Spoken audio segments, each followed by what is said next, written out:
It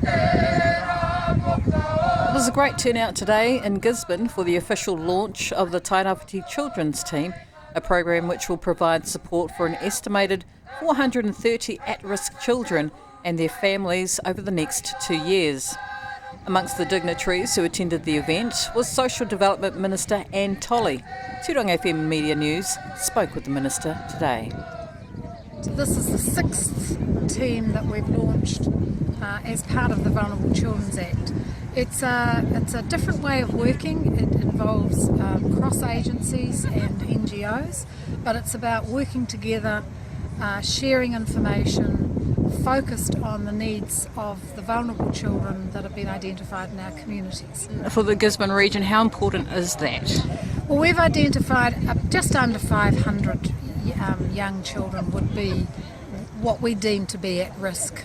We know we've got some risk factors that we have a look at.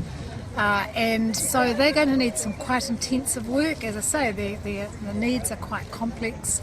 And over the next couple of years, the children's team will have worked their way through, as someone said here today, the idea is that they work themselves out of a job. Ultimately, the aim is to prevent our tamariki and our whānau from having to go through government systems, in particularly the state intervention system, which is Child, Youth and Family and Police. So what we're doing here is looking at how we can work differently with our current workforce and our organisations that already provide care for children and tamariki in Gisborne, and looking at what we need to do differently to achieve some outcomes there.